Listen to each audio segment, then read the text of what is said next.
किसान देश और प्रदेश के लिए शुरू से ही काफ़ी अहम माने जाते हैं। प्रदेश में इस बार अगर बात करें, फसल खरीद चल रही है। कोरोना की लड़ाई भी, एक तरफ जो कोरोना वॉरियर्स है लड़ रहे हैं, दूसरी तरफ जो सरकार है दूसरे मोर्चे पर किसानों की फसल खरीद रही है। फिलहाल क्या स्थिति हरियाणा में, बात करने के लिए हरियाणा के कृषि मंत्री जेपी दलाल साहब मौजूद है। दलाल साहब, एक तरफ तो कोरोना की लड़ाई चल रही है, सरकार कोरोना के खिलाफ लड़ाई लड़ रही है, दूसरी तरफ किसानों की भी फसल आप लोग खरीद रहे हैं।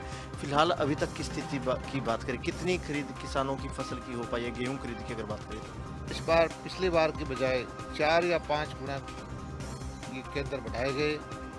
बाई इनविटेशन किसानों को बुलाया गया।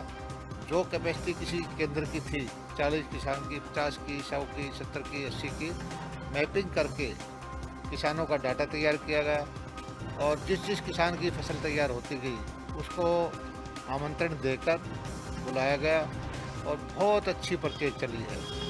हालांकि मौसम ने भी साथ नहीं दिया, बहुत जगह बारिश होने वजह से थोड़ा बहुत हमें नुकसान हुआ है, व्यवस्थाओं में कुछ थोड़ी बहुत कमी रही है, लेकिन मोटे तौर पर पिछले सालों से अच्छी फसल की जो खरीद है सरकार की है।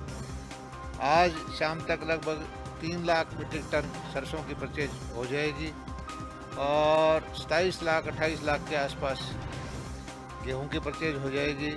एक बात ये कर लेते हैं, आपने व्यवस्थाओं का जिक्र किया। फिलहाल मंडियों में गेहूं आ रखी है, कई जगह से ऐसी तस्वीर आ रही है, बारिश की वजह से उनकी फसल गेहूं जो पड़ी है वो गेहूं भीग रही है उनकी। अब जो उठाने की प्रक्रिया रहने वाली है, क्योंकि अब मजदूर भी नहीं मिल रहे होंगे, तो किस तरीके से लोडिंग की जाएगी, कितनी समस्या मंडी में आ रही है फिलहाल उठान को लेकर भी? व्यवस्था में कोई कमी नहीं है, लेकिन ये सच्चाई है कि इतने 2 एकड़ 4 एकड़ के अंदर खुले में गेहूं पड़ा हो तो उसको ढकने में जब तक हम टाइम लगता है तो 5 मिनट की बारिश से भी पानी भर जाता है। कुछ स्थानों पर ऐसी दिक्कत आई है, लेकिन उसको सुखा के ठीक ठाक करके उसको छनाई करके हम लेंगे। किसान का नुकसान नहीं है। ये अगर कोई कमी आई है, व्यवस्था में कमी आई है, तो हमारा नुकसान है। किसान को किसी भी तरह की कोई कटौती नहीं की जाएगी। बिल्कुल, ये थे दलाल साहब, इनका यही कहना है कि इस बार अगर गेहूं खरीद की बात करें, गेहूं खरीद की प्रक्रिया बिल्कुल ठीक ढंग से चल रही है। जो सरकार का टारगेट है, सरकार उस खरीद के टारगेट को पूरा करेगी। वहीं जो किसान है, अर्थव्यवस्था के लिए भी काफ़ी महत्वपूर्ण है। सरकार की भी कोशिश है जैसे ही जो खरीद की प्रक्रिया पूरी हो जाएगी उस हिसाब से फिर जो किसानों को जो पेमेंट मिलनी होती है समय पर, वो पेमेंट मिल जाएगी। कैमरामैन सुखपाल के साथ अनिल मोर, खबरें अब तक, चंडीगढ़।